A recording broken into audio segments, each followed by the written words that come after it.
नमस्कार दोस्तों, मैं अमित सैनी स्वागत करता हूं आप सभी का ब्रेनबिट के ऑनलाइन प्लेटफॉर्म पे। प्यारे बच्चों, आज हम लोग हमारा मेंसुरेशन यानी कि क्षेत्रमिति स्टार्ट करने वाले हैं। काफ़ी बच्चे काफ़ी समय से इस टॉपिक का वेट कर रहे थे और आज वो समय आ चुका है जब हम लोग क्षेत्रमिति यानी कि मेंसुरेशन को डिस्कस करने वाले हैं।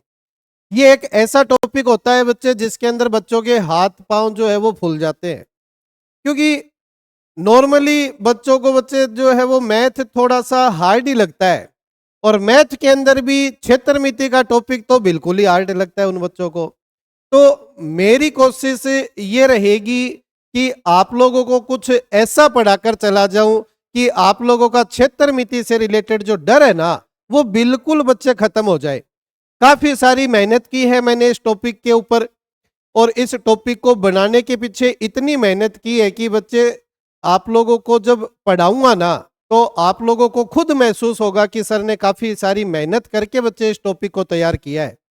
क्योंकि नॉर्मली बच्चे क्या होते हैं कि लगभग तो इस टॉपिक को इग्नोर करना पसंद करते हैं और कुछ बच्चे अगर कवर करने की कोशिश भी करते हैं तो वो लगभग इन क्लासों के अंदर बच्चे बोर हो जाते हैं, क्योंकि क्षेत्रमिति है, बड़ा टॉपिक रहता है, बहुत सारे इसके अंदर पार्ट अलग अलग तरीके से रहते हैं। 2D क्षेत्रमिति भी होता है, 3D क्षेत्रमिति भी होता है, 2D के अंदर भी बहुत सारे पार्ट लगते हैं, 3D के अंदर भी बहुत सारे पार्ट लगते हैं।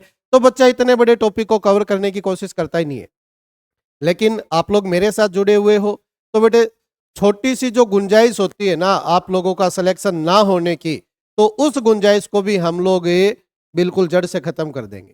आप लोगों का इस बार सिलेक्शन होकर ही रहेगा। आप लोगों को A to Z सिलेबस मैंने YouTube के ऊपर बिल्कुल फ्री करवाया है, तो आप लोग बच्चे इस पूरे के पूरे सिलेबस को अच्छे से कवर कीजिए। आप लोगों की जिम्मेदारी है ये। अगर आप लोग इस सिलेबस को अच्छे से कवर करते हो तो बच्चे मैथ के अंदर 20 क्वेश्चनों में से आप लोग 20 क्वेश्चन अटेम्प्ट करके आओगे, ये वादा है। बस आप लोग अच्छे से अपनी मेहनत करते रहें, तैयारियां करते रहे, बार बार इन टॉपिक को देखते रहें, प्रैक्टिस करते रहें, फिर आप लोगों का बच्चे जो है पेपर बिल्कुल टॉप कैटेगरी के अंदर जाने वाला है। तो हम लोग स्टार्ट करेंगे हमारा क्षेत्रमिति का टॉपिक। सबसे पहले बच्चे 2D क्षेत्रमिति की बात करेंगे और 2D क्षेत्रमिति के अंदर आज हम लोग पढ़ने वाले हैं बच्चे त्रिभुज के पार्ट को। ठीक है, किस तरीके से हम लोग पढ़ेंगे इस टॉपिक का, किस तरीके से मैप तैयार किया गया है, वो सारी चीजें मैं आप लोगों को समझाने वाला हूं अभी थोड़ी देर के अंदर। क्योंकि किसी भी काम को करने से पहले बच्चे उसकी रणनीति बना लेना बहुत जरूरी है। तो ये टॉपिक बड़ा है तो इसकी रणनीति हम लोगों ने किस तरीके से बनाई है वो सारी चीजें मैं आप लोगों को समझाने वाला हूं। बस जो भी बच्चा चैनल के ऊपर नया है ना तो वो चैनल को सब्सक्राइब जरूर कर लीजिए, बेल आइकन को प्रेस कर लीजिए ताकि टाइम टू टाइम सभी चीजों का नोटिफिकेशन आप लोगों को मिलता रहे। और जो भी बच्चा चैनल के ऊपर नया है ना तो मैं उसको एक बार के लिए बता दूं कि बच्चे चैनल के ऊपर आप लोगों को बिल्कुल फ्री के अंदर पूरा का पूरा पार्ट करवाया गया है। तो जो भी बच्चा चैनल पे नया है चैनल पे जाइए, चैनल को सब्सक्राइब कीजिए। आप लोगों को बच्चे यहाँ पर 3 प्लेलिस्ट नजर आएगी। एक प्लेलिस्ट बच्चे आप लोगों को रीजनिंग की नजर आएगी। रीजनिंग का बेटा मैंने आप लोगों को सिलेबस तो नहीं करवाया, लेकिन रीजनिंग के मैंने आप लोगों को एक्सपेक्टेड पेपर करवा रखे हैं। 10 एक्सपेक्टेड पेपर मैं आप लोगों को करवाने वाला हूं, जिसके अंदर 7 तो यहाँ पर प्ले लिस्ट के अंदर अपलोड कर दिए गए हैं, बचे हुए 3 हैं वो भी यहाँ पर अपलोड कर दिए जाएंगे। और हूबहू छपने वाले बेटा एग्जाम के अंदर छपने वाले क्वेश्चन मैं आप लोगों को करवा रहा हूँ।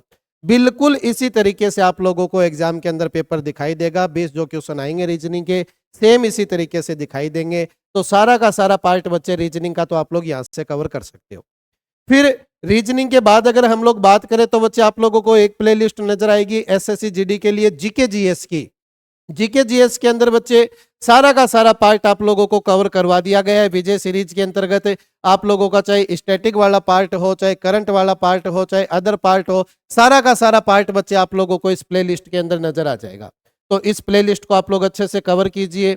और उसके बाद अगर हम लोग बात करें बच्चे हमारी मैथ की प्लेलिस्ट की, तो मैथ की प्लेलिस्ट भी आप लोगों को यहाँ पर नजर आएगी।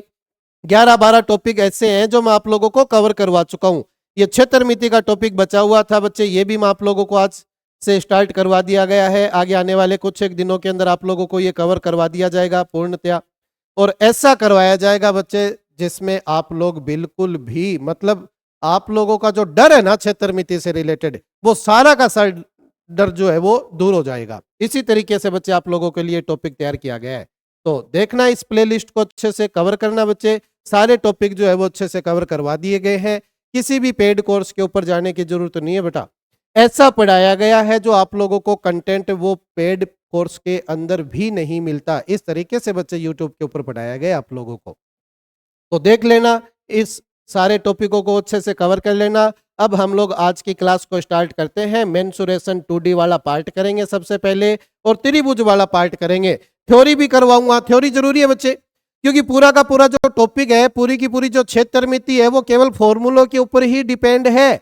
अगर आप लोगों को फॉर्मूले अच्छे से याद है ना, तो बेटा आप लोग किसी भी प्रकार का क्वेश्चन कर सकते हो, चाहे फिर वो एसएससी जीडी नहीं, चाहे वो रेलवे हो, चाहे वो एसएससी का कोई अदर एग्जाम हो। जिस एग्जाम के अंदर भी बच्चे मेंसुरेशन लगता है ना, वो सारा का सारा एग्जाम आप लोग अच्छे से क्लियर कर सकते हो। बस फॉर्मूले आप लोगों को याद होने चाहिए, आप लोग इस टॉपिक के अंदर बिल्कुल भी नहीं फंसोगे।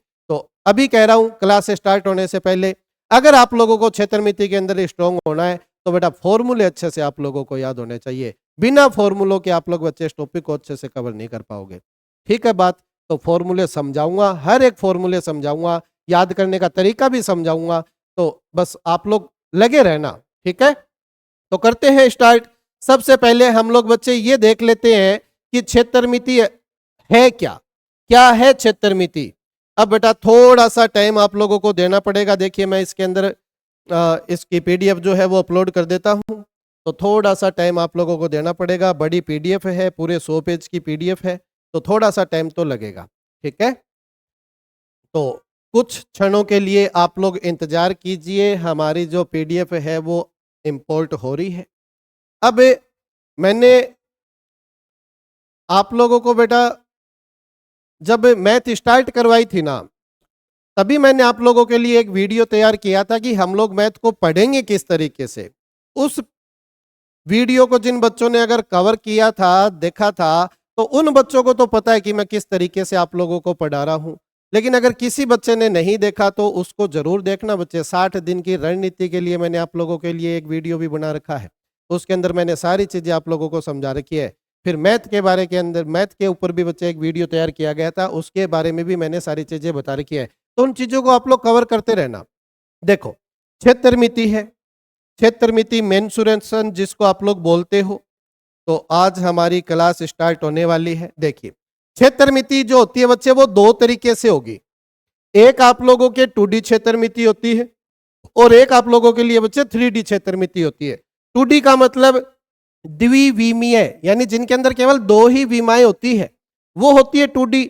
और 3D का मतलब बच्चे 3 डायमेंशनल, यानी 3 विमीय आकृतियां, जिनके अंदर 3 विमाएं लागू होगी। ठीक है, तो सबसे पहले हम लोग 2D के बारे में डिस्कस करेंगे, 2D के बिल्कुल अच्छे से पार्ट को कवर करेंगे। उसके बाद हम लोग 3D के ऊपर जाएंगे। आप लोगों के एग्जाम में दोनों ही पार्ट आते हैं बेटा।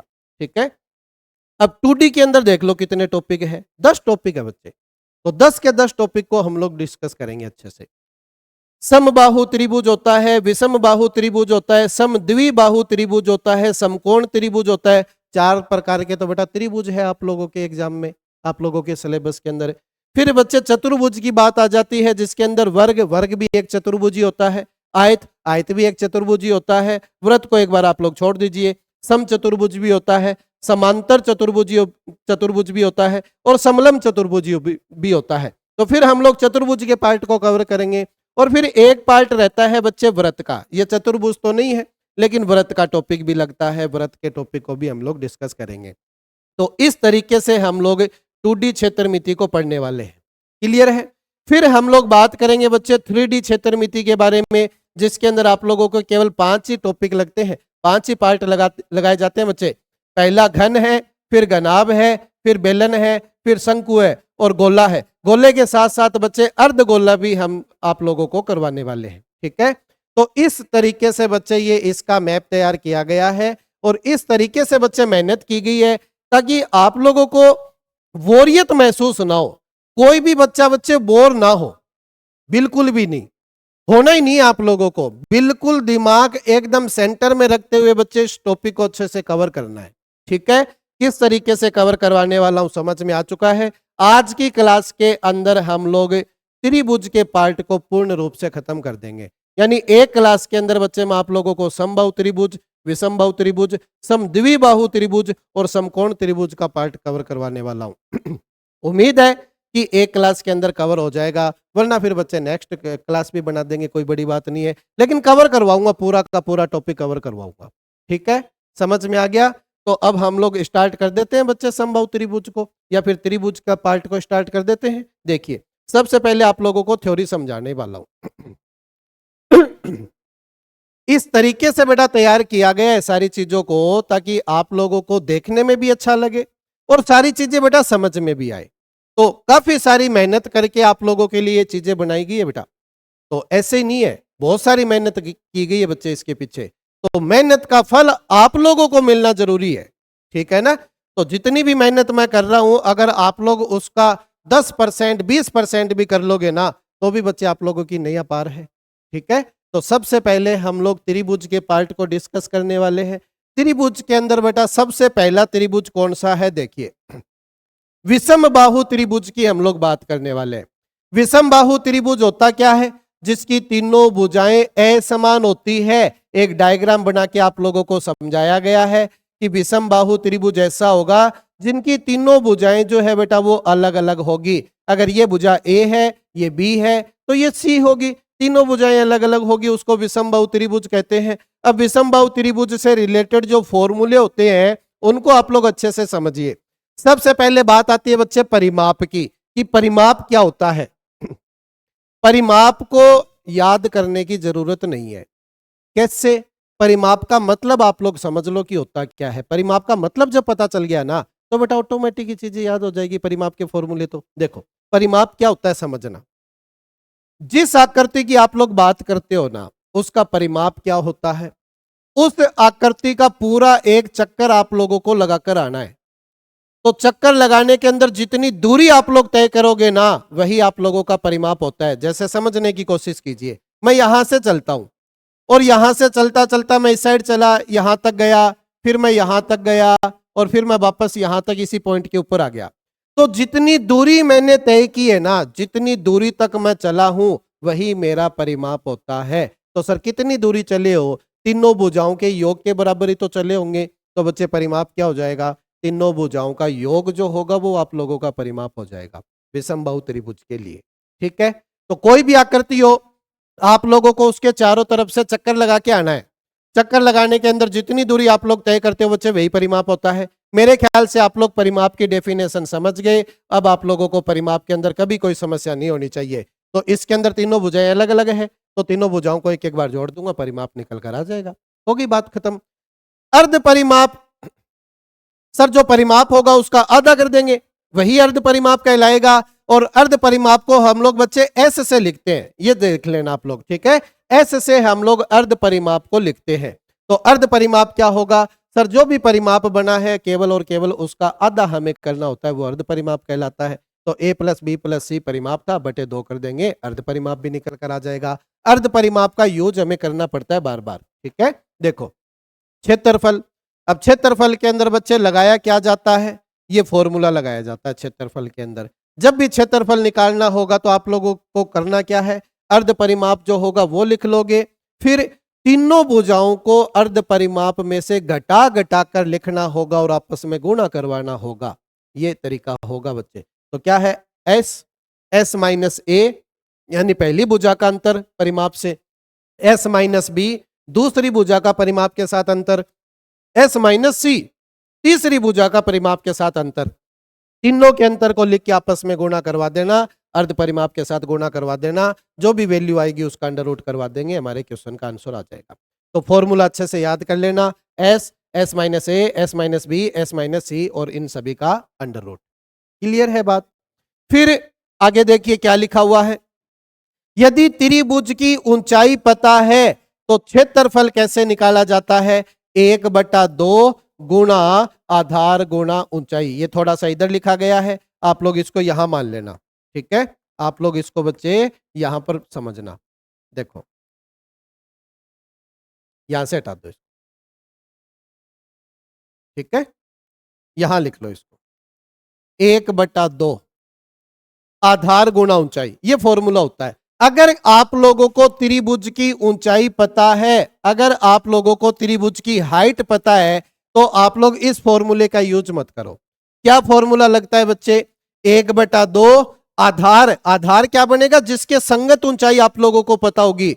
जिस लाइन के ऊपर आप लोगों को हाइट पता है ना, वही आधार बनने वाला है। ठीक है, तो 1/2 आधार गुना ऊंचाई आप लोग साथ में गुना करवा देना, आप लोगों का क्षेत्रफल का फॉर्मूला तैयार हो जाता है। समझ में आ गई इतनी सी बातें? बताइए। विषमबाहु त्रिभुज है जिसकी तीनों भुजाएं असमान होती है। परिमाप की बात करें तो सर तीनों भुजाओं का योग बन जाएगा। अर्ध परिमाप की बात करें तो आधा करना है, उसको 2 का भाग देकर। क्षेत्रफल का अलग से फॉर्मूला भी होता है, s, s minus a, s minus b, s minus c और अंडर रूट। त्रिभुज की अगर हाइट आप लोगों को पता है तो 1/2 आधार गुना ऊंचाई का फॉर्मूला आप लोग जानते भी हो। ठीक है, तो ये हो गया विषमबाहु त्रिभुज। अब अगला त्रिभुज देखिए क्या है, समबाहु त्रिभुज। समबाहु नाम से स्पष्ट है बेटा, सम यानी समान, बाहु यानी भुजाएं, यानी सर जिसकी भुजाएं बराबर होगी उस त्रिभुज की बात कर रहे हैं हम लोग। समबाहु त्रिभुज जिसकी सभी भुजाएं समान होती है उसको समबाहु त्रिभुज बोलते हैं। डायग्राम के द्वारा आप लोगों को समझाया गया है, ऐसा त्रिभुज जिसकी सभी भुजाएं आपस में बराबर होगी समबाहु त्रिभुज कहलाता है। तो परिमाप क्या होगा? सर तीनों भुजाओं का योग। यहां तो तीनों भुजाएं बराबर ही है, तो किसी एक को लिख के उसको 3 से गुणा करवा देंगे तो फॉर्मूला भी बन जाएगा 3 गुना भुजा। भी परिमाप का फॉर्मूला तो रटने की जरूरत नहीं है ना, मैंने तरीका बता दिया आप लोगों को। तो परिमाप क्या बन जाएगा? सर जो भी भुजा होगी उसको 3 से गुणा करवा देना, तीनों भुजाओं का योग आपस में बनी जाएगा। ठीक है, तो 3a यानी 3 गुना भुजा आपके परिमाप का फॉर्मूला बनेगा। अगर आप लोगों को क्षेत्रफल निकालना है तो बेटा थोड़ा सा मेहनत करनी पड़ेगी, फॉर्मूला याद रखना पड़ेगा। समबाहु त्रिभुज के क्षेत्रफल का फॉर्मूला क्या होता है?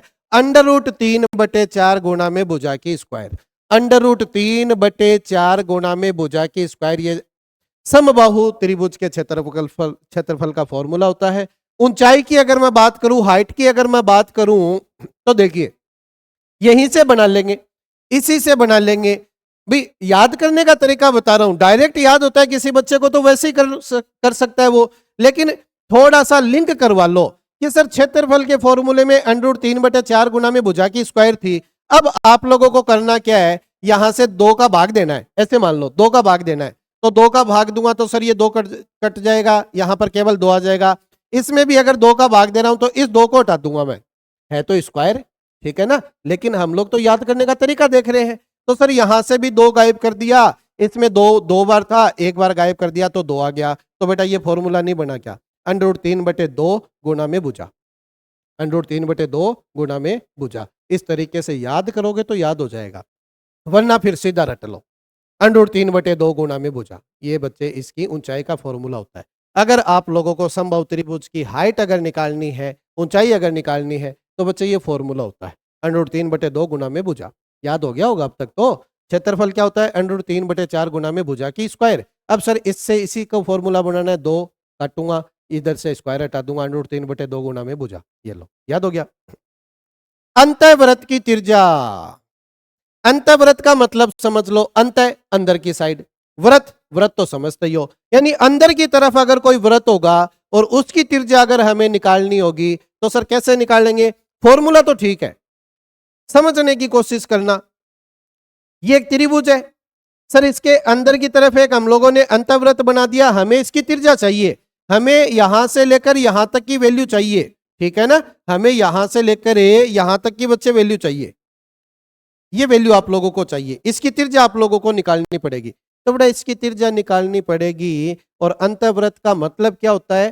त्रिभुज की सभी भुजाओं के मध्य बिंदुओं को छूकर जाना चाहिए, वो टच करता हुआ जाना चाहिए, उसी को अंतःवृत्त बोलते हो। अंतःवृत्त का फॉर्मूला क्या होगा? अंतःवृत्त की त्रिज्या का फॉर्मूला क्या होगा? त्रिज्या को r से डिनोट करते हैं, तो भुजा बटे में 2√3, ये अंतःवृत्त की त्रिज्या का फॉर्मूला होता है। भुजा बटे में 2√3, भुजा बटे में 2√3 अंतःवृत्त की त्रिज्या का फॉर्मूला होता है। ठीक है, परिगत वृत्त की त्रिज्या। परिगत वृत्त क्या होगा? त्रिभुज होगा, उसके चारों तरफ एक वृत्त बना हुआ है, लेकिन वो जो वृत्त होगा इसके सभी शीर्षों को छूता हुआ जाएगा, उसी को आप लोग परिगत वृत्त बोलोगे। सभी शीर्ष को छूता हुआ जो जाए, टच करता हुआ जो जाए, वही आप लोगों का परिगत वृत्त बनता है। परिगत वृत्त की त्रिज्या क्या होगी, इससे इसको याद किया जा सकता है। सर ये जो होगी ना वो इसकी डबल है। परिगत वृत्त की त्रिज्या जो होगी वो अंतःवृत्त की त्रिज्या से बच्चे डबल बढ़ने वाली है। सर ये इसकी डबल होगी। डबल होगी तो इसको 2 से गुणा करवा दूं। अगर मैं इसको 2 के साथ गुणा करवाता हूं तो सर 2 से 2 कट जाएगा, बचेगा क्या, भुजा बटे में √3, और यही फॉर्मूला नीचे की तरफ लिखा गया है। तो इस तरीके से याद करो ना कि आप लोगों को रटने की जरूरत ना पड़े। समझा दूं एक बार वापस से, अंतःवृत्त की त्रिज्या का फॉर्मूला याद रख लेना, भुजा बटे में 2√3। लेकिन सर परिगत वृत्त की त्रिज्या जो होती है वो इससे डबल होती है। इससे डबल होगी तो सर भुजा बटे में 2√3 को डबल करवाना है। जब डबल करवाएंगे तो 2 के साथ गुणा करेंगे, 2 से 2 कट जाएगा, 2 गायब हो चुका है, भुजा बटे में √3 ही बचा हुआ है। ठीक है, तो याद हो जाएगा मेरे ख्याल से। अब इतना मैंने आप लोगों को मौखिक रूप से बता दिया कि अंतःवृत्त की त्रिज्या और परिगत वृत्त की त्रिज्या के बीच में रिलेशन क्या होता है। तो इस रिलेशन को याद भी रखना है। अंतःवृत्त की त्रिज्या स्मॉल r है, परिगत वृत्त की त्रिज्या कैपिटल R है। इन दोनों का अनुपात क्या होगा, तो 1:2 होगा। हमेशा याद रखना है बच्चे, इन दोनों का अनुपात क्या होगा, 1:2 होगा। जो भी अंतःवृत्त की त्रिज्या बनेगी उससे डबल परिगत वृत्त की त्रिज्या बनती है। डायरेक्ट बेटा एग्जाम में क्वेश्चन आ जाते हैं यहां से, तो ये रिलेशन याद रखना आप लोगों को, हो जाएगा ना अच्छे से याद। अब सर त्रिज्याओं का अनुपात अगर हमें पता चल चुका है तो क्षेत्रफल का अनुपात भी आप लोग निकाल सकते हो। अंतःवृत्त का क्षेत्रफल और परिगत वृत्त का क्षेत्रफल का अनुपात अगर आप लोगों से कोई पूछ ले तो सर जो भुजाओं का अनुपात होता है उसका स्क्वायर ही करवाना होता है। तो बेटा इनके क्षेत्रफलों का अनुपात क्या होगा, इसका क्षेत्रफल और इसका क्षेत्रफल, इन दोनों के क्षेत्रफलों का अनुपात क्या होगा, तो सर भुजा का स्क्वायर करवा दीजिए। भुजा का स्क्वायर करवाऊंगा 1 आएगा, इसकी भुजा का स्क्वायर करवाऊंगा 4 आएगा। तो 1:4 जो है वो इनके क्षेत्रफलों का अनुपात भी बनता है। ये भी आप लोगों को याद होना चाहिए। बताओ, हो जाएगा याद? क्या आप लोग एग्री करते हो? पढ़ाया हुआ आप लोगों को समझ में आ रहा होगा मेरे ख्याल से। तो बच्चे फॉर्मूले हैं, याद करने हैं। देखो रटने की जरूरत नहीं होती भी, किसी भी चीज को रटने की आवश्यकता नहीं होती बेटा, किसी भी चीज को रटने की आवश्यकता नहीं होती, बस प्रैक्टिस जरूरी है। बार बार उस चीज को देखने की जरूरत है। अगर बार बार किसी चीज को देखते रहोगे ना तो वो चीज ऑटोमेटिक ही याद हो जाती है बच्चे, उसको कभी भूल ही नहीं सकते। मैं एग्जाम्पल लेके आप लोगों को समझा सकता हूं, लेकिन मुझे ये टॉपिक थोड़ा सा कवर करवाना है, इसलिए थोड़ा सा बातें कम काम ज्यादा करते हैं। ठीक है, तो याद हो जाएगा। सर फॉर्मूले तो याद हो ही चुके हैं। समबाहु त्रिभुज का फॉर्मूला क्या होता है, परिमाप तो चलो नॉर्मल सी बात है, हमें याद है। क्षेत्रफल की बात करूं तो √3/4 गुना में भुजा की स्क्वायर, और ऊंचाई की बात करूं तो सर वहां से 2 हटाना था, √3/2 गुना में भुजा। ठीक, अगर अंतःवृत्त की त्रिज्या की बात करें तो भुजा बटे में 2√3 होगा, और परिगत वृत्त की त्रिज्या की बात करें तो बच्चे भुजा बटे में √2 होगा। अंतःवृत्त और परिगत वृत्त की त्रिज्याओं का अनुपात 1:2 होता है। अंतःवृत्त और परिगत वृत्त के क्षेत्रफलों का अनुपात 1:4 होता है, याद करना है। ठीक है, नेक्स्ट आ जाइए। समद्विबाहु त्रिभुज, सर जिसकी 2 भुजाएं समान हो, सम समान होगी, द्वि 2 होगी, बाहु का मतलब भुजाएं। तो ऐसा त्रिभुज जिसकी 2 भुजाएं समान होती है उसको समद्विबाहु त्रिभुज कहते हैं। तो डायग्राम के द्वारा समझाया गया है, ये दोनों भुजाएं आपस में बराबर है और ये तीसरी भुजा इनसे अलग है, तो समद्विबाहु त्रिभुज ये कहलाएगा। ठीक है, परिमाप की अगर मैं बात करूं तो सीधी सी बात है, सर इन दोनों को तो एक बार लिख के 2 से गुणा करवा सकता हूं, प्लस में इसको मुझे जोड़ना पड़ेगा भी, तीनों भुजाओं का जो योग होगा वही आपका परिमाप कहलाएगा। तो इसको 2 बार जोड़ने की जरूरत थोड़ी ना है।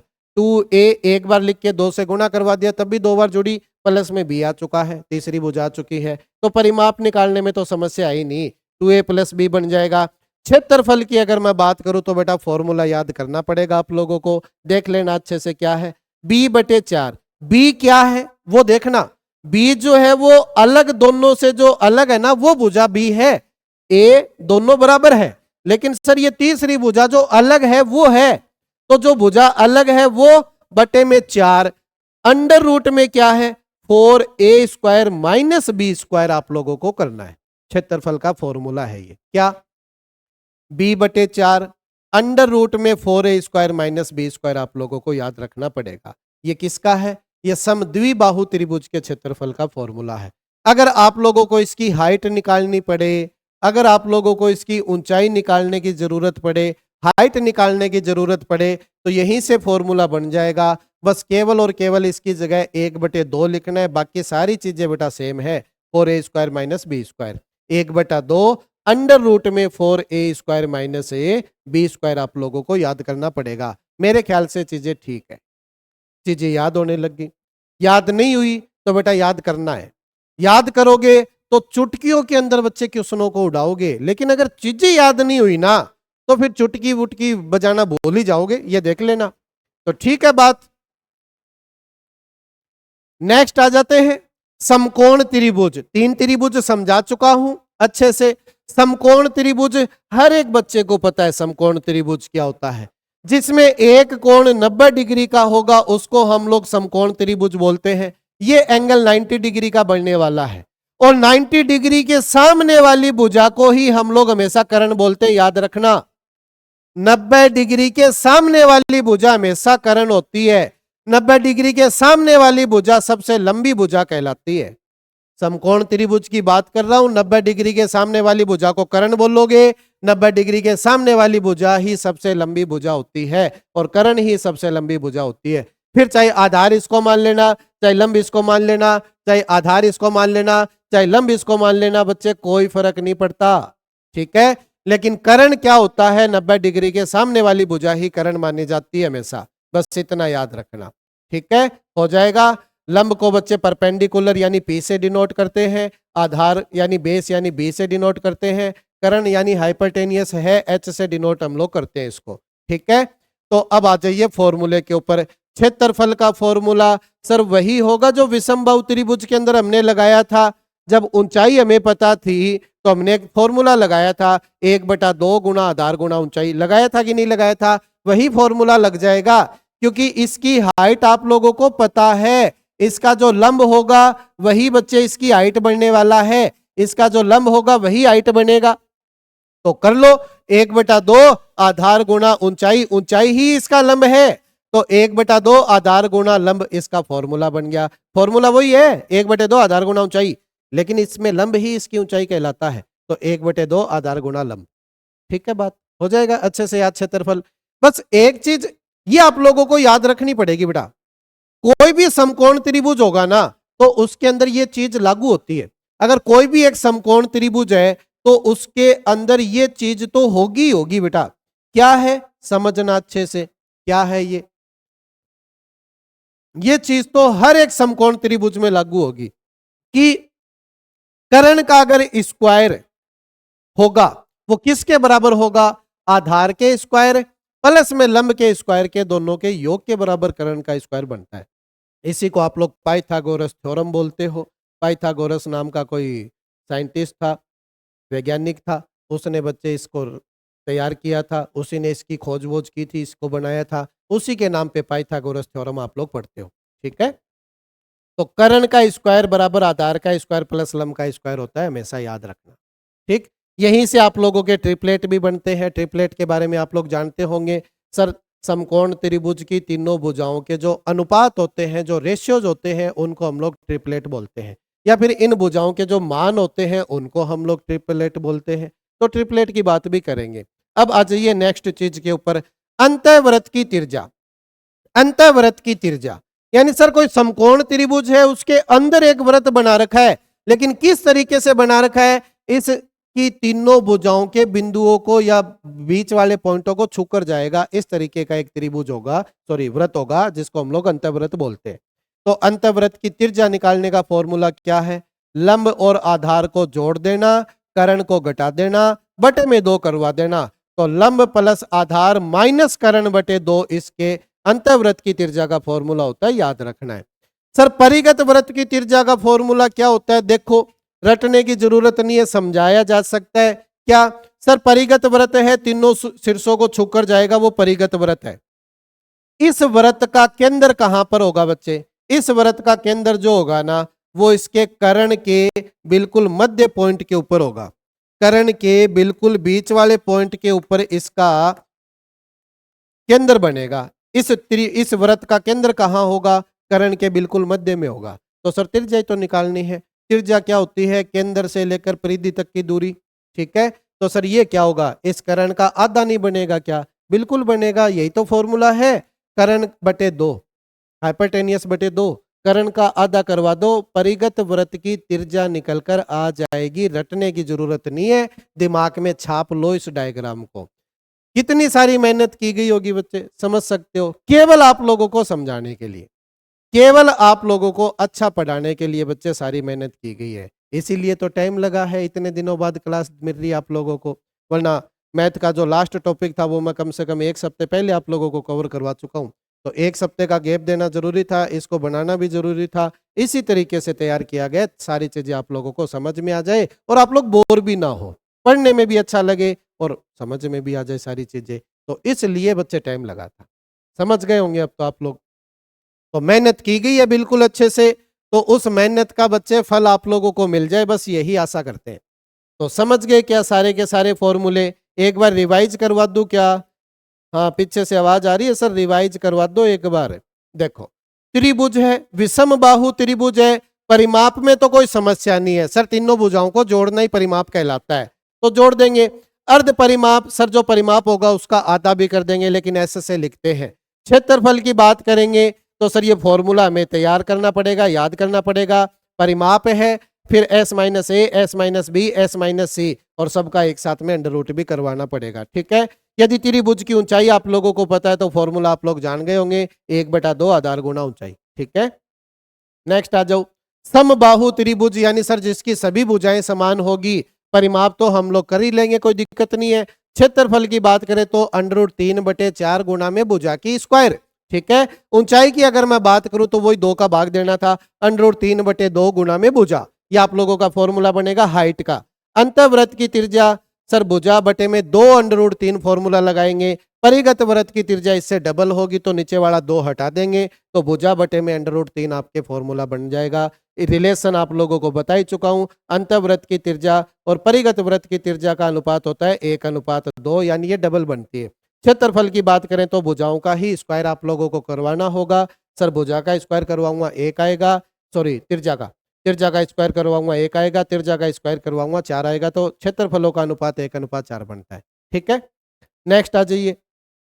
समद्विबाहु त्रिभुज जिसकी 2 भुजाएं समान होती है, जिसकी 2 भुजाएं समान होती है समद्विबाहु त्रिभुज कहलाएगा। परिमाप में तो कोई समस्या नहीं है, जोड़ लेंगे सबको। क्षेत्रफल की बात करें तो जो असमान भुजा है वो आएगी ऊपर, ठीक है ना, तो b/4 अंडर रूट में 4a² माइनस b² हमें याद होना चाहिए। अगर सर इसकी हाइट निकालनी है तो केवल 1/2 लगाएंगे, बाकी सारी चीजें सेम है, तो ऊंचाई जो होगी वो 1/2 अंडर रूट में 4a² माइनस b² बनेगी।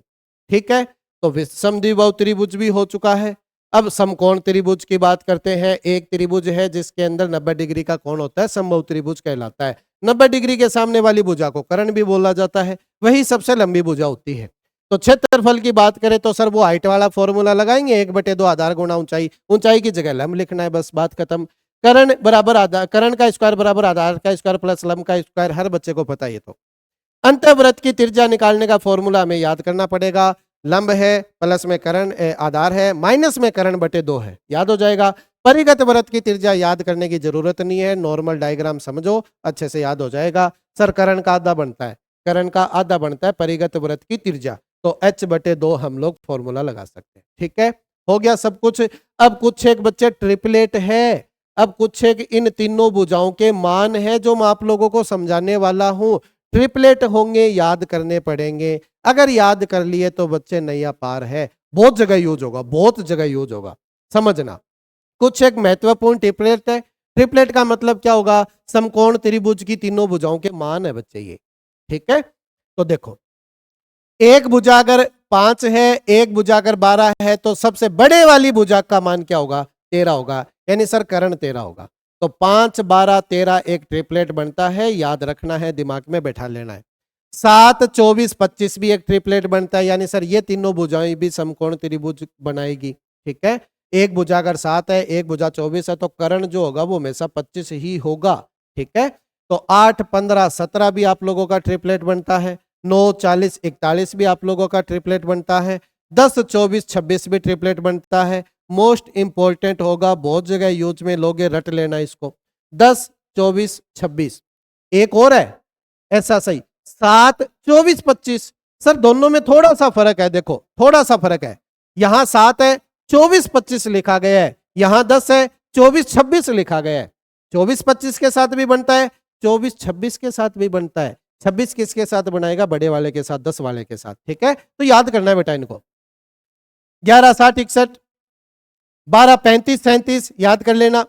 13, 84, 85, 16, 63, 65, 20, 21, 29, इसको याद करना भी आसान होता है। 16, 63, 65। सर सभी के अंदर 6 आ रहा है, सभी के अंदर 6 नजर आता है। 16 है, 63 है, 65 है। ठीक है ना, सभी के अंदर 6 नजर आता है। तो एक दो बार लिखोगे तो याद हो जाएगा, एक दो बार लिखोगे तो याद हो जाएगा। एक चीज और समझना, समकोण त्रिभुज की जो तीनों भुजाएं होती है उनके बीच का अनुपात क्या बनता है? 3:4:5 बनता है बच्चे में से। ठीक है, यानी कोई भी 3 भुजाएं ऐसी होगी जिनको काटने पर 3, 4, 5 का अनुपात बन जाए तो वो भुजाएं समकोण त्रिभुज बनाती है। यानी 3, 4, 5 का भी एक ट्रिपलेट बनता होगा सर, बिल्कुल बनता है। एक भुजा 3 है, एक भुजा 4 है, तो कर्ण का मान हमेशा 5 ही आएगा, ये तो पता भी होता है आप लोगों को। फिर अगर मैं इनको आगे बढ़ाऊं, इसका डबल कर दूं, 6 लिख दूं, इसका डबल 8 लिख दूं, तो इसका डबल 10 भी लिख सकता हूं। ये भी बच्चे समकोण त्रिभुज की भुजाएं बनेगी। ठीक, सर इसको 3 से गुणा करवा दो, 9 लिख दो। इसको भी 3 से गुणा करवा दो, 12 लिख दो। इसको भी 3 से गुणा करवा दो, 15 लिख दो। ये भी बच्चे एक ट्रिपलेट है। जो भी भुजाएं 3, 4, 5 का अनुपात बनाएगी वो सभी की सभी समकोण त्रिभुज की भुजाएं कहलाती है। वो एक समकोण त्रिभुज जरूर बनाएगी, रट लेना इस चीज को। तो सर इनको काटूंगा तो 3, 4, 5 का अनुपात बन जाएगा, बिल्कुल। इनको काटूंगा तो 3, 4, 5 का अनुपात बन जाएगा, बिल्कुल। तो जिन भुजाओं का अनुपात 3:4:5 होता है वो समकोण त्रिभुज की भुजाएं ही कहलाती है। ठीक, सर इसका 4 गुना भी लिख सकता हूं क्या? बिल्कुल लिख सकते हो, 12। इसका 4 गुना 16, इसका 4 गुना 20। तो सर क्या ये भी एक ट्रिपलेट है क्या? बिल्कुल है। अरे इनको जितने से भी गुणा करवाओगे वो ट्रिपलेट ही बनेगा, क्योंकि इसको काटता हूं तब भी बच्चे 3, 4, 5 का अनुपात मिलता है। तो इसके गुणा में जो भी चीजें चलेगी वो सारी की सारी त्रिभुज की, समकोण त्रिभुज की भुजाएं कहलाएगी। ठीक है, तो ये ट्रिपलेट है, कुछ एक याद करने पड़ेंगे आप लोगों को। चाहे किसी भी एग्जाम के अंदर आप लोग चले जाना, क्षेत्रमिति का अगर टॉपिक लगता है तो बच्चे ये चीजें आप लोगों को याद होनी चाहिए।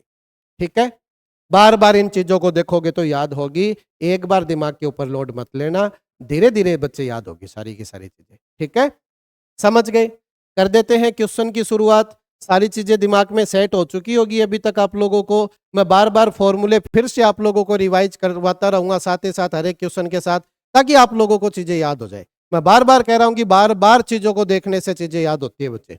तो अब हम लोग क्वेश्चन की शुरुआत करने वाले हैं। देखिए, त्रिभुज के चारों पार्ट आप लोग समझ गए, ठीक है ना?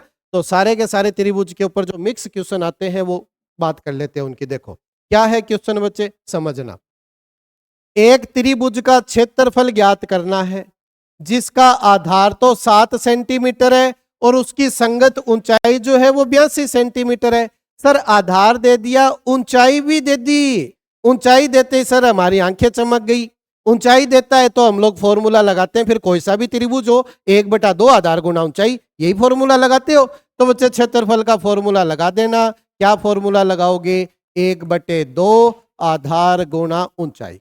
ठीक है, 1/2 आधार गुना ऊंचाई, ये फॉर्मूला लगाएंगे, क्वेश्चन का आंसर आ जाएगा। क्षेत्रफल निकालना है, 1/2 करवाऊंगा। आधार कितना दिया है बच्चे? 7 दिया गया है। ऊंचाई कितनी दी गई है? 82 दी गई है। 2 से काटूंगा बच्चे, कितना आ जाएगा? 41 आ जाएगा। 7 से गुणा करवाना है, 7 आ जाएगा और 28 बन जाएगा। यानी 287 मेरे क्वेश्चन का आंसर होगा। ठीक है, 287 जो है वो आपके क्वेश्चन का आंसर होगा। क्लियर बात? हो जाएगा अच्छे से। अब देखो समझो, अगर कोई बच्चा ऐसा है जिसको ये फॉर्मूला मतलब उसके दिमाग में है ही नहीं, उसने कभी पढ़ा ही नहीं, तो क्या वो इस क्वेश्चन का आंसर दे सकता है क्या? बताओ, रियलिटी है बेटा। अगर उस बच्चे को ये फॉर्मूला पता ही नहीं है, उसने कभी क्षेत्र त्रिभुज के बारे में पढ़ा ही नहीं है, तो वो इस क्वेश्चन को कर सकता है क्या? आप लोगों को क्वेश्चन आसान लगा होगा कि सर ये तो बच्चों वाला सा क्वेश्चन है। तो क्वेश्चन तो बच्चे वाले ही होते हैं सारे, आप लोग बच्चे ही हो, बच्चे ही करने वाले हैं क्वेश्चनों को। तो बेटा जब फॉर्मूले याद होते हैं ना, चीजें समझ में आ जाती है ना, तब आसान लगते हैं। अगर ये फॉर्मूला दिमाग में नहीं होगा तो फिर वो गुणा भागी करता रहेगा, आंसर नहीं आएगा। तो हर एक चीज बच्चे आसान तब लगती है जब आप लोगों को वो चीज आने लग जाती है, वरना वो चीज मुश्किल ही होती है। तो समझ गए होंगे। एक समबाहु त्रिभुज है। सर समबाहु त्रिभुज है, इसने बोला समबाहु है, जिसकी सारी भुजाएं समान होती है। तो वो फॉर्मूले दिमाग में चल जाने चाहिए इतना बोलते। सर क्या फॉर्मूला था? वही भुजा का स्क्वायर वाला √3/4 गुना की भुजा स्क्वायर। ऊंचाई का फॉर्मूला क्या था? √3/2 गुना में भुजा। वो फॉर्मूले दिमाग में चलने चाहिए क्योंकि समबाहु त्रिभुज है। जिसकी करना क्या है? एक समबाहु त्रिभुज का क्षेत्रफल ज्ञात करना है। सर क्षेत्रफल ज्ञात करना है, आगे क्या दे रखा है मुझे नहीं पता, लेकिन सर क्षेत्रफल का फॉर्मूला क्या होता है? तो समबाहु त्रिभुज के क्षेत्रफल का फॉर्मूला क्या होता है? √3/4 गुणा में भुजा की स्क्वायर, ये होता है ना। जिस बच्चे को ये याद है उस बच्चे के लिए क्वेश्चन चुटकी बजाते ही हो जाएगा। जिस बच्चे को ये याद नहीं है ना, वो माथाफोड़ी करता रहे। जिसकी भुजा की लंबाई 10 सेंटीमीटर है, यानी सर भुजा का मान तो हमें दे ही दिया, ए का मान तो हमें 10 सेंटीमीटर दे ही चुका है, क्षेत्रफल पूछ रहा है, केवल इसकी जगह बस 10 लिखना है। 10 गुना 10 स्क्वायर है ना, इसलिए तो क्षेत्रफल क्या हो जाएगा बच्चे? √3/4 गुणा में 10 गुणा में 10, या फिर 100 लिख लो, ठीक है ना। भुजा की स्क्वायर 100। सर 4 से काटूंगा तो 25 आ जाएगा। अब √3 का अंडर रूट होता ही नहीं है, तो 25 √3 ही मेरे क्वेश्चन का आंसर सेट हो जाएगा। 25 √3 आपके क्वेश्चन का आंसर सेट हो जाएगा। एसएससी जीडी के एग्जाम का आया हुआ क्वेश्चन है। नॉर्मली पूछता है, लेकिन नॉर्मल वाली वही बात होगी ना। नॉर्मल सर कब लगेगा? जब ये फॉर्मूला याद होगा तब तो नॉर्मल है। अब ऐसे व्यक्ति को पूछ के देख लेना जिसको फॉर्मूला याद ना हो, उसको नॉर्मल लगता है क्या? वो पहले तो ये सोचेगा, बोले कौन सा त्रिभुज है ये, समबाहु का मतलब क्या होता है? आप लोग जान चुके हो इन चीजों का मतलब, तब आप लोगों को आसान लगने लगे ये क्वेश्चन। तो यही होता है। नेक्स्ट है, उस त्रिभुज का क्षेत्रफल क्या होगा जिसकी भुजाएं 9 सेंटीमीटर, 10 सेंटीमीटर और 11 सेंटीमीटर है? सर ये क्या हुआ? तीनों भुजाएं अलग अलग है। तीनों भुजाएं अलग अलग होती है तो बच्चे विषम बाहु त्रिभुज होता है। विषम बाहु जिसकी सभी भुजाएं अलग अलग होती है। अलग अलग होगी तो सर परिमाप पूछता तो तीनों को जोड़ देता, लेकिन इसने पूछ लिया क्षेत्रफल। अब क्षेत्रफल के अंदर सर वो अर्ध परिमाप वाला फॉर्मूला लगाया जाता है। क्षेत्रफल होता क्या है बच्चे? क्षेत्रफल का फॉर्मूला वापस से लिख देता हूं ताकि आप लोग कंफ्यूज ना हो। S, s minus a, s minus b, s minus c, ये आपके क्षेत्रफल का फॉर्मूला होता है। आप लोगों को वैल्यू पुट करनी है, आंसर निकालना है। सर एस का मान कैसे आएगा? एस का मतलब होता है अर्ध परिमाप। पहले परिमाप निकाल लेता हूं। 9 और 10 19, 19 और 11 30, यानी सर तीनों को जोड़कर आधा ही तो करना है। 9 प्लस में 11 प्लस में 10, तीनों को जोड़कर आधा ही करवाना है और बटे में 2 होगा। तो अर्ध परिमाप कितना निकल कर आएगा? सर 15 निकल कर आएगा। अर्ध परिमाप बच्चे 15 हो चुका है। बस इस फॉर्मूले में वैल्यू रखनी, आंसर पे आना है। लेकिन इसके भी तरीके होते हैं। देखो डायरेक्ट लिख दूं क्या? बोलो, यहां पर लिख दूं क्षेत्रफल? देखो समझना, सर 15 आएगा। 15 में से पहली भुजा का अंतर ले लो, 9 का अंतर ले लो, कितना आएगा? सर 6 आएगा। 15 में से सर दूसरी भुजा को भी घटा दो, 10 को घटा दो तो 5 आएगा। 15 में से तीसरी भुजा को भी घटा दो तो 4 आएगा। आएगा कि नहीं आएगा? सारे बच्चे बोलते हैं सर 4 ही आएगा। ठीक बेटा, 4 का अंडर रूट तो मैं ले ही सकता हूं 2, इतना बड़ा लिखने की जरूरत नहीं है। 4 का अंडर रूट तो मैं ले ही सकता हूं 2। सर 2 बाहर आ चुका है, 2 जो है वो बाहर आ चुका है, 2 बाहर आ जाएगा। सर अंडर रूट के अंदर 15 भी है, 6 भी है, 5 भी है। 15 का भी अंडर रूट हमें नहीं आता, 6 का अंडर रूट भी हमें नहीं आता, 5 का अंडर रूट भी हमें नहीं आता। तो बेटा ऐसे टुकड़े करो जिनको गुणा करने पर तो वापस ये बन जाए, लेकिन उनमें से किसी एक टुकड़े का अंडर रूट आप लोगों को आता हो। तो सर क्या मैं इसको देखो सर इसके तो टुकड़े केवल 5 और 3 होंगे, 5 गुणा 3 इसके टुकड़े होंगे। सर 6 के टुकड़े क्या हो जाएंगे? 6 के टुकड़े हो जाएंगे 3 गुणा 2 हो जाएंगे कि नहीं हो जाएंगे? और सर 5 खुद ही रह गया, 5 का टुकड़ा 5 ही है, तो 1 5 ये रहा, 1 5 ये रहा, इन दोनों का अंडर रूट कितना आ जाएगा? 5 आ जाएगा कि नहीं आ जाएगा? सर अंडर रूट के अंदर एक ही संख्या अगर 2 बार होती है तो उसको एक बार बाहर ले लिया जाता है, वही अंडर रूट कहलाता है। तो 5 2 बार था, मैंने बाहर ले लिया, एक बार आ गया। सर 3 2 बार था तो एक बार बाहर ले लेता हूँ, 3 भी आ चुका है। लेकिन सर ये रह गया बेचारा, इसका अंडर रूट नहीं कर पाए, तो अंडर रूट 2 रह ही जाएगा ऐसा का ऐसा अंदर। तो बेटा 5 दिया 15, 15 दूनी 30, यानी 30 अंडर रूट 2 जो होगा वो आपके क्वेश्चन का आंसर बनेगा। 30 अंडर रूट 2 वर्ग सेंटीमीटर जो होगा वो आपके क्वेश्चन का आंसर बनेगा। समझ में आ गई अच्छे से बात? बिल्कुल अच्छे से कर लिया होगा मेरे ख्याल से। आगे चलते हैं, नेक्स्ट क्वेश्चन पे आ जाओ।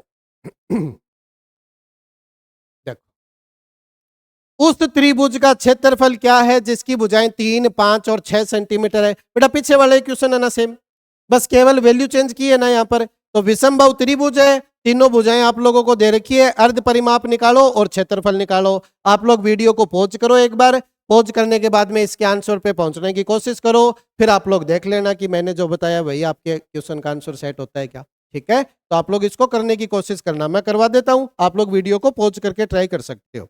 देखो अर्ध परिमाप निकाल लेता हूं पहले, तो एस की वैल्यू निकाल लेता हूं। 3 5 8, 8 और 6 14, यानी सर 3 प्लस में 5 प्लस में 8 14 होगा। 14 बटे 2 करवाऊंगा तो कितना निकल कर आएगा? 7 आएगा। तो एस की वैल्यू 7 आ चुकी है। अब मैं फॉर्मूला लगा देता हूं, फॉर्मूला आप लोगों को पता ही है, एस आएगा एस माइनस ए, यानी कि सर 4 आएगा। अच्छा एस की जगह 7 लिख दूं, 7 आएगा। एस माइनस ए यानी कि 4 आएगा। एस माइनस बी यानी कि 2 आएगा। एस माइनस सी यानी कि सर 1 आएगा। बस इसका अंडर रूट निकाल के बताना है। तो 4 का अंडर रूट तो 2 हो ही चुका है, कोई दिक्कत ही नहीं है सर, कोई दिक्कत नहीं है हमें।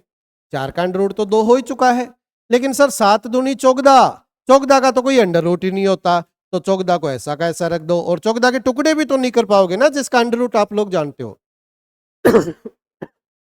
सॉरी, तो 2 अंडर रूट 14 वर्ग सेंटीमीटर, वर्ग सेंटीमीटर। ठीक है, ये आपके क्वेश्चन का आंसर हो जाएगा। 2 अंडर रूट 14 वर्ग सेंटीमीटर हो जाएगा, आराम से कर लोगे, कर लिया होगा वैसे तो। नेक्स्ट पे आ जाओ, देखो क्वेश्चन को निहारो, करने की कोशिश करो। मैं पानी पी लेता हूं।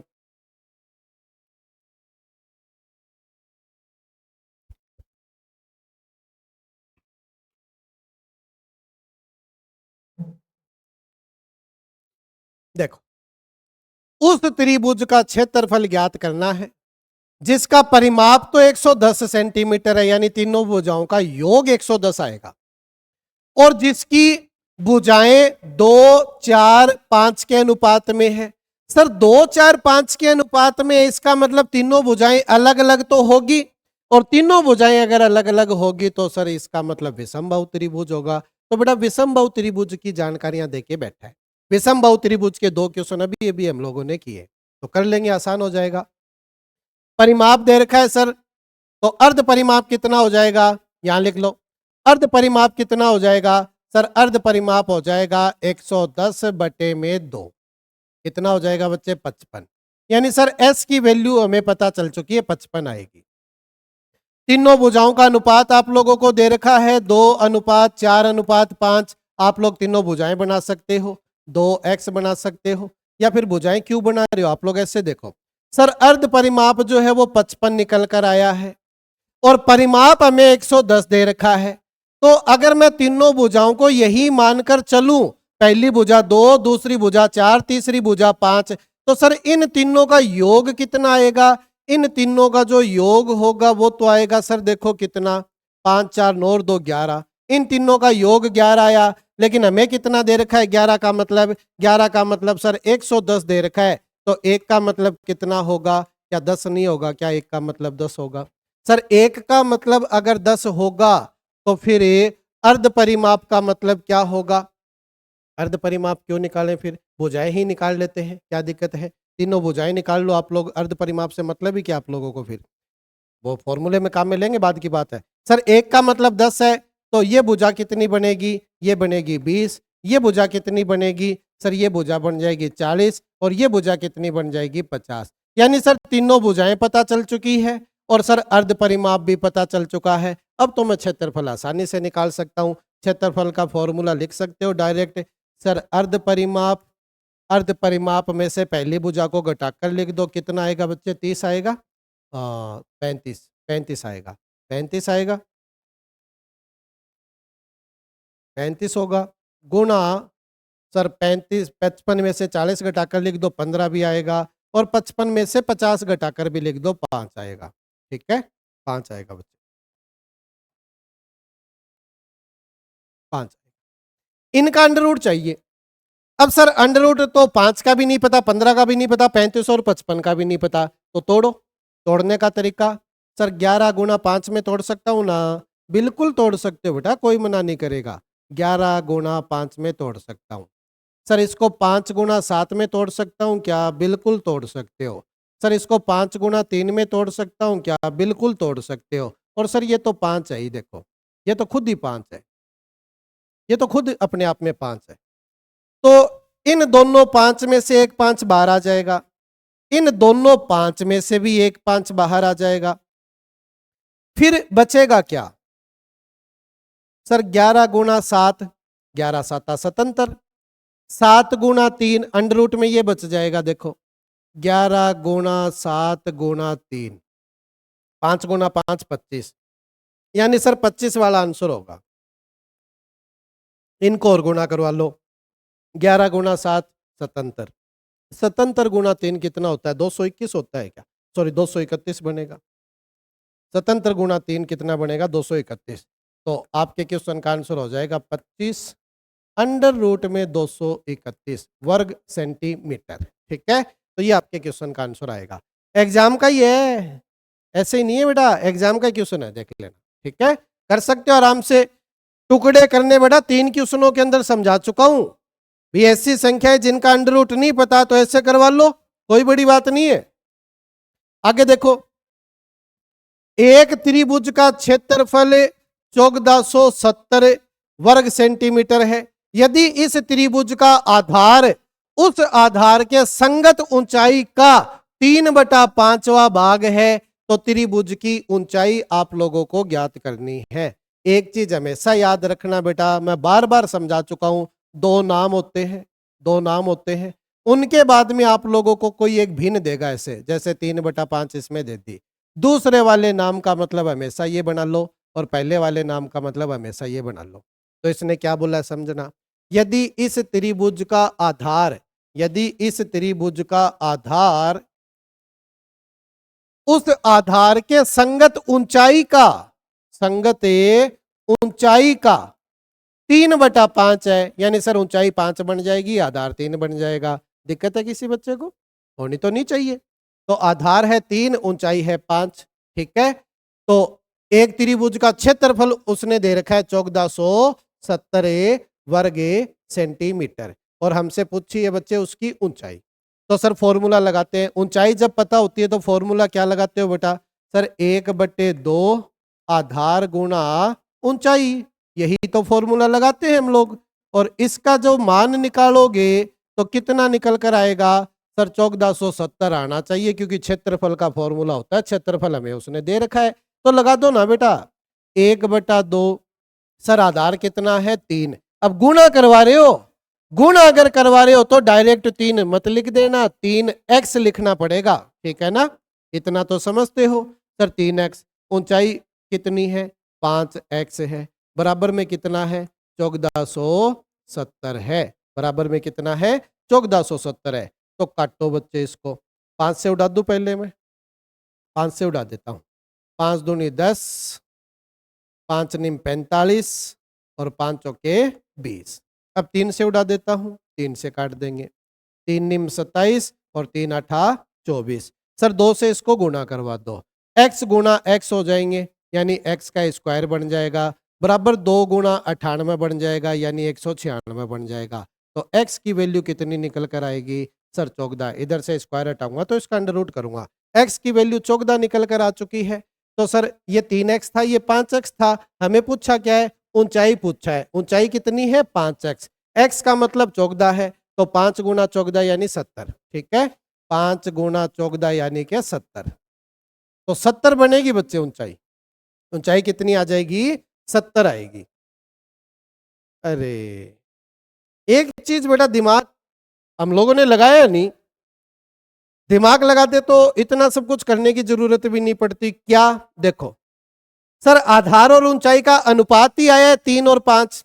आधार और ऊंचाई का अनुपात ही आया है 3 और 5। यानी सर जो भी आधार बनेगा वो 3 के गुना में बनेगा, और जो भी ऊंचाई बनेगी वो 5 के गुना में बढ़ने वाली है।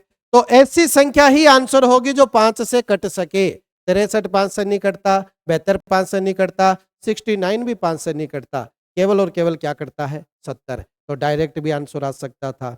तो ऐसी छोटी छोटी बातें होती है जो आप लोगों को नॉर्मली पता नहीं होती, लेकिन बच्चे जब क्वेश्चन करते हैं ना, तब जाकर ये चीजें पता चलती है। बस यही तो चीजें समझाने के लायक होती है। क्वेश्चन तो सबने किया होगा, लेकिन ये दिमाग किसी ने अगर लगाया है ना, तो वो बच्चा बिल्कुल प्योर है, बिल्कुल शुद्ध है। देख लेना सर, आधार और ऊंचाई का अनुपात पता चल चुका है। ऊंचाई जो भी होगी वो 5 के गुणा करने से बनेगी।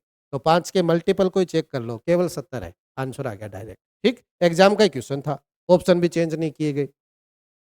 अगला देखो, दो त्रिभुजों के क्षेत्रफलों का अनुपात 4:3 है और उनकी ऊंचाइयों का अनुपात 3:4 है, तो उनके आधारों का अनुपात ज्ञात करना है। सर क्षेत्रफलों का अनुपात 4:3 दिया है। सर क्षेत्रफल होता क्या है, कब, जब आप लोगों को ऊंचाइयां पता है, 1/2 आधार गुना ऊंचाई।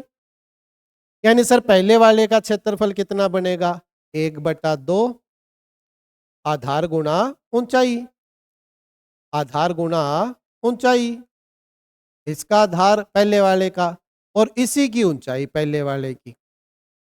ठीक है सर, दूसरे वाले का क्या बनेगा क्षेत्रफल, 1/2 आधार लिख दूंगा उसका, दूसरे वाले का, और उसी की ऊंचाई लिख दूंगा। लिख दोगे कि नहीं लिख दोगे, बोलो। हाँ सर लिख देंगे। और इनका जो अनुपात बनेगा ना क्षेत्रफलों का, वो आप लोगों को दे रखा है 4:3। आप लोगों से पूछा है आधारों का अनुपात निकाल के बताना है, तो ये 1/2 1/2 तो वैसे भी कट चुका होगा मेरे ख्याल से। सर ऊंचाई, ऊंचाई कितनी दे रखी है हमें वो देख लो। तो आधार पहले वाले का आधार, पहले वाले का आधार और बटे में दूसरे वाले का आधार, गुणा सर पहले वाले की ऊंचाई कितनी दे रखी है 3 और दूसरे वाले की दे रखी है 4, तो 3/4 है, और बराबर में दे रखा है सर 4/3। तो 4 को इधर लेकर जाऊंगा 16 हो जाएगा, 3 को इधर लेकर जाऊंगा 9 हो जाएगा। यानी सर इन दोनों का जो अनुपात बनेगा, इन दोनों का जो रेशियो बनेगा, यहां समझा देता हूं, नीचे दिखाई नहीं दे रहा होगा। इन दोनों का अनुपात जो बनेगा, पहले वाले का आधार और दूसरे वाले का आधार, इन दोनों का अनुपात क्या बनेगा, 4 को इधर ले जाकर 16 बना दो और इस 3 को इधर नीचे ले जाकर 9 भी बना दो। ठीक है, तो सर 16:9 आएगा, 16:9 आएगा, 16:9 आएगा। समझ तो गए ना, पूरा लिख के बताया बेटा, हर एक स्टेप समझाइए आप लोगों को अच्छे से, आ जाएगा आराम से। लास्ट ईयर का क्वेश्चन है, एसएससी जीडी 2025 का, 1 साल पहले का ही है। नेक्स्ट क्वेश्चन करो, उस त्रिभुज का क्षेत्रफल क्या होगा जिसका परिमाप तो 32 सेंटीमीटर है। यानी सर तीनों भुजाओं का योग हमें 32 सेंटीमीटर दे रखा है। एक भुजा 11 सेंटीमीटर है तथा शेष दो भुजाओं का अंतर 5 सेंटीमीटर का है। समझने की कोशिश करना, अच्छा क्वेश्चन है। देखो सर तीनों भुजाओं का जो योग दे रखा है वो तो हमें दे रखा है 32, दे रखा है कि नहीं दे रखा, परिमाप तीनों भुजाओं का योग ही होता है। एक भुजा 11 है, किसी को भी मान लेना, मैंने इसको मान लिया, एक भुजा 11 है प्लस बी प्लस सी 32। तो सर अगर बी प्लस सी का मान निकालने की कोशिश करूं तो कितना आएगा सर, 11 इसमें से घटा दो, कितना बचेगा बेटा, ये 21 बच जाएगा। यानी सर एक चीज तो हमें पता चली कि बाकी एक भुजा तो पता है, जो दोनों भुजाएं बच गई उन दोनों का योग तो 21 होगा। लेकिन क्वेश्चन क्या कह रहा है, शेष दो भुजाओं का अंतर 5 आएगा, यानी इन दोनों भुजाओं का जो अंतर आएगा ना वो आएगा बेटा 5। तो अब तो क्वेश्चन बहुत आसान है, अब तो बेटा क्वेश्चन बहुत आसान है। ये चीज तो आप लोगों को बार बार समझा रखी है कि जब भी दो चीजों का योग मिल जाए, दो चीजों का अंतर मिल जाए, तो बड़े वाली छोटे वाली का मान डायरेक्ट निकाला जा सकता है। कैसे निकाला जा सकता है सर? बी की वैल्यू निकालूंगा, कैसे निकालूंगा? इन दोनों को जोड़कर आधा करूंगा, 5 और ये 21 और 5 26, 26/2 13। सर छोटे वाली वैल्यू निकाल लो, दोनों को घटाकर आधा करो, 21 में से 5 गया 16, 16 का आधा किया तो बच्चे 8। तो ये दोनों भुजाओं के मान है। पूछा क्या था, क्या पूछा था? उस त्रिभुज का क्षेत्रफल निकालना है। अरे क्षेत्रफल निकालना है रे, क्षेत्रफल निकालना है तो सर थोड़ा सा काम करवाना पड़ेगा। देखो, एक भुजा कितनी है? 11। एक भुजा कितनी है? 11। दूसरी भुजा कितनी है? 13। तीसरी भुजा कितनी है बेटा? 8। सर ये तीनों भुजाएं हैं, अलग अलग है, विषम बाहु त्रिभुज बन चुका है। विषम बाहु त्रिभुज का क्षेत्रफल निकालने का तरीका पता ही है। सर क्या करते हैं, पहले अर्ध परिमाप लिखते हैं। अर्ध परिमाप कितना हो जाएगा? 16 हो जाएगा, परिमाप का आधा। फिर भुजाओं के साथ अंतर कर करके हम लोग उस क्वेश्चन को सोल्व करते हैं। कैसे? देखो, रूट में आएगा, क्या आएगा? अर्ध परिमाप गुणा अर्ध परिमाप में से पहली भुजा का अंतर 5, अर्ध परिमाप में से दूसरी भुजा का अंतर 3, अर्ध परिमाप में से तीसरी भुजा का अंतर 8। ठीक है सर, इसका अंडर रूट करना है तो इसका अंडर रूट करवा सकते हो बेटा। सर 8 गुणा 2 ही तो है, और ये बेटा 5 ही है, और ये 3 ही है। ठीक है, ये 5 होगा और ये 3 होगा। तो सर 1 8 ये रहा, 1 8 ये रहा, अंडर रूट आ जाएगा 8। 2 गुणा 5 10, 10 गुणा 3 30, अंडर रूट 30 ऐसा का ऐसा रह जाएगा क्योंकि अंडर रूट हो नहीं पा रहा हमसे इसका। तो 8 अंडर रूट 30 आपके क्वेश्चन का आंसर सेट हो जाएगा। 8 अंडर रूट 30 आपके क्वेश्चन का आंसर सेट हो जाएगा। मेरे ख्याल से तो बेटा चीजें ठीक है। मैंने जो मेहनत की है आप लोगों के लिए ये स्लाइड तैयार करने में बेटा, उसका फल आप लोगों को मेरे ख्याल से तो मिलने लग गया होगा। बताइए भी, बोर तो नहीं हो रहे? बोर हो रहे हो तो बोर खिला के देखो आप लोगों को, क्या पता मन लग जाए।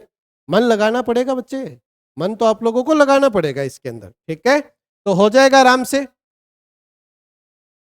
यदि एक समकोण त्रिभुज की ऊंचाई 15 सेंटीमीटर है, यानी सर लंब दे दिया इसने, और इसकी सबसे लंबी भुजा 17 है, यानी सर कर्ण भी दे दिया इसने, सेमी है, तो त्रिभुज का क्षेत्रफल ज्ञात करना है। सर समकोण त्रिभुज का क्षेत्रफल तो 1/2 आधार गुणा लंब बनता है।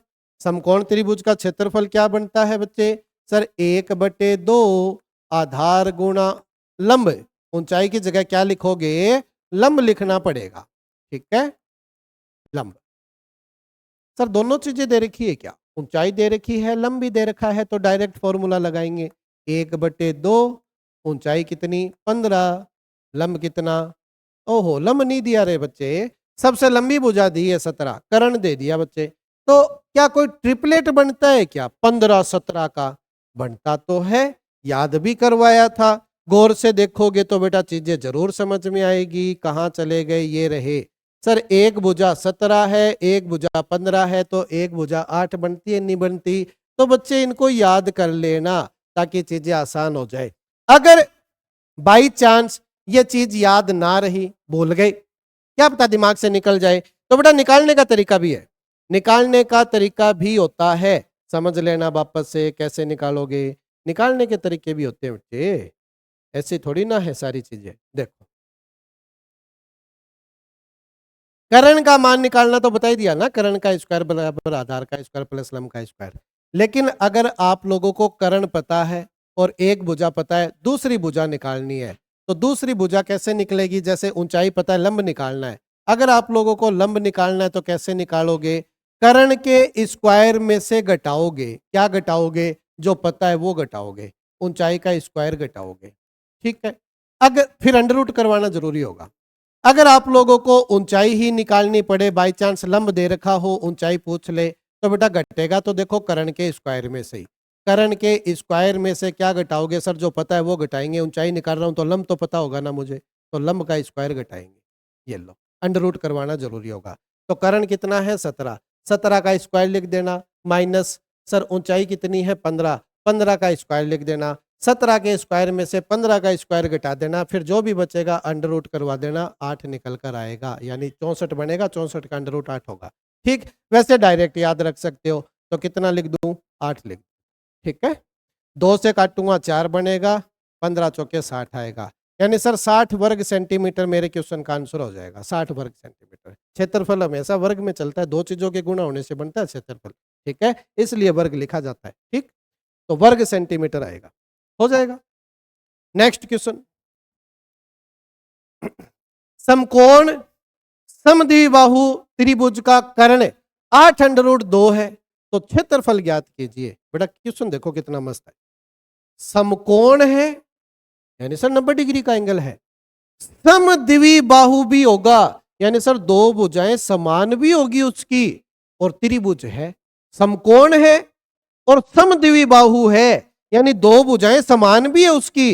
तो देखो ऐसा है कुछ, समझना, ऐसा कुछ है बच्चे, इस तरीके का है ये, इस तरीके का एक त्रिभुज है, ये कर्ण होगा, ये 90 डिग्री होगा, 90 डिग्री के सामने कर्ण होगा।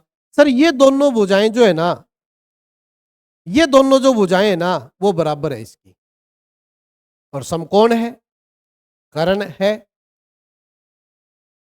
रिलेशन बताता हूं, बहुत ही मस्त है। अगर ये दोनों भुजाएं बराबर होगी, समकोण त्रिभुज की बात कर रहा हूं, अगर ये दोनों भुजाएं बराबर होगी, अगर ये दोनों भुजाएं बराबर होगी, तो बच्चे कर्ण हमेशा क्या बनता है, सर जो भुजाएं होती है वो लिख लो और अंडर रूट 2 लगा दो, ये बनता है, याद रखना हमेशा। अगर सर ये मान लो 4 है, ये भी 4 है, तो सर कर्ण क्या होगा, 4 अंडर रूट 2, ठीक है बात। अगर सर ये 6 है और ये भी 6 है, तो कर्ण कितना होगा, 6 अंडर रूट 2। कोई दिक्कत है क्या किसी बच्चे को? मेरे ख्याल से समझ गए होंगे। जो दोनों भुजाएं बराबर होती है तो वो भुजा तो आएगी आएगी, साथ में अंडर रूट 2 और लगता है बस, ठीक है बात, समझ गए होंगे।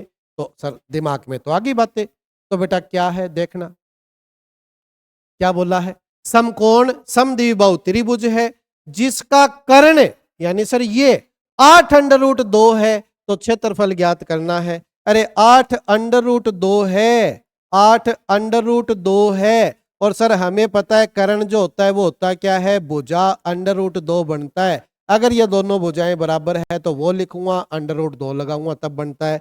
तो अंडर रूट 2 तो अपनी जगह है ही, इसका मतलब सर भुजा का मान कितना है, 8, यानी ये भी सर 8 बनेगी, ये भी 8 बनेगी, तभी तो ये 8 अंडर रूट 2 बन पाएगा। यानी सर भुजा का मान 8 है, भुजा का मान पता चल गया तो क्षेत्रफल निकाल सकता हूं, बोलो बिल्कुल निकाला जा सकता है। 1/2 आधार, आधार कितना है 8, गुणा ऊंचाई यानी लंब, लंब भी कितना है 8, तो 2 से काटूंगा तो 4 आएगा, 8 चौके 32 करूंगा, तो सर मेरे क्वेश्चन का आंसर आ जाएगा 32 वर्ग सेंटीमीटर। क्षेत्रफल निकाल रहा हूं बच्चे, ठीक है, क्षेत्रफल का फॉर्मूला लगाया हमने यहाँ। बताओ कोई दिक्कत है तो? कितना मस्त क्वेश्चन है, कितना लाजवाब क्वेश्चन है, कर लिया होगा, हो जाएगा आराम से। नेक्स्ट क्वेश्चन पे आ जाते हैं, नेक्स्ट क्वेश्चन पे आ जाते हैं, यही है ना, हाँ यही है। यदि एक समबाहु त्रिभुज की ऊंचाई कौन सा है, सर समबाहु त्रिभुज है, समान भुजाओं वाला त्रिभुज है। यदि एक समबाहु त्रिभुज की ऊंचाई 10 अंडर रूट 3 सेंटीमीटर है, तो इसका क्षेत्रफल वर्ग सेंटीमीटर के अंदर क्या होगा? ऊंचाई पता है सर, समबाहु त्रिभुज है, समबाहु त्रिभुज यानी समान, सारी की सारी भुजाएं समान होगी।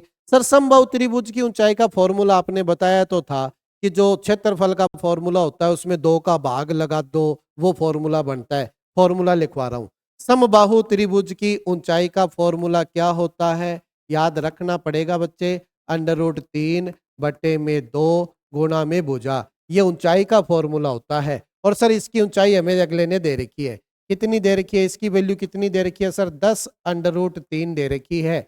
अंडर रूट 3 से अंडर रूट 3 कैंसिल आउट हो गया, एक का अगर मैं मान निकालूंगा तो सर 2 इधर जाकर गुणा हो जाएगा, यानी सर मुझे भुजा का मान पता चल चुका है, कितनी आएगी, 20 आएगी।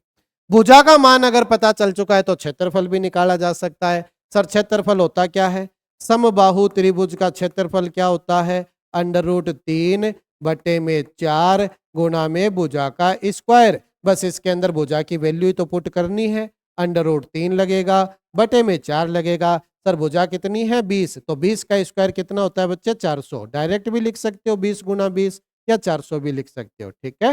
तो 400, 4 से काटूंगा तो सर 100 बार कटेगा, यानी सर क्षेत्रफल क्या निकल कर आएगा? क्षेत्रफल निकल कर आएगा 100 √3। ये हमारे क्वेश्चन का आंसर होगा, 100 √3, ठीक है। 100 √3 हो जाएगा। ये तो भाई नाराज हो जाता है मेरे से, भयंकर नाराज होता है, ये मानता ही नहीं है फिर, ठीक है। 100 √3 सेंटीमीटर, सेंटीमीटर है तो सेंटीमीटर, क्यूब है तो वो, मीटर है तो मीटर, ठीक है। समझे ना सर? 2 फॉर्मूले काम आ गए एक ही क्वेश्चन में। दिमाग में बैठा लेना उन क्वेश्चनों को, उन फॉर्मूलों को, ठीक। ये हो गया बच्चे। त्रिभुज का काम हो गया। देखा, किसी भी क्वेश्चन में अटके क्या? सर अगर फॉर्मूले याद होते हैं तो कोई गाड़ी वाड़ी नहीं अटकती, रॉकेट बनी हुई जाती है सीधी की सीधी। फॉर्मूले याद करने पड़ेंगे, तो फॉर्मूले याद कर लेना। नेक्स्ट क्लास हमारी रहेगी बच्चे चतुर्भुज के ऊपर। हम लोग वर्ग को पढ़ेंगे, आयत को पढ़ेंगे एक क्लास के अंदर, फिर हम लोग समलम चतुर्भुज, समांतर चतुर्भुज, सम चतुर्भुज उनको पढ़ेंगे एक क्लास के अंदर, ठीक है बात। तो 3 क्लासों के अंदर आप लोगों का लगभग 3D वाला पार्ट जो है वो खत्म हो जाएगा। साथ ही साथ व्रत को भी पढ़ लेंगे फिर चतुर्भुज के साथ में, ठीक है। तो 3 क्लासों के अंदर बच्चे 3D वाला पार्ट खत्म हो जाएगा। 2 क्लासों के अंदर मेरे ख्याल से ये 2D वाला पार्ट खत्म हो जाएगा पहले 3 क्लासों में, और 2 क्लासों के अंदर कोशिश करेंगे कि आप लोगों का 3D वाला पार्ट खत्म हो जाए। तो 5 क्लासें आप लोगों को मिलेगी। क्लास लंबी है लेकिन बच्चे मैंने समझाया भी तो काफी सारी चीजें आप लोगों को। तो मिलते हैं नेक्स्ट क्लास में, तब तक के लिए बच्चे धन्यवाद।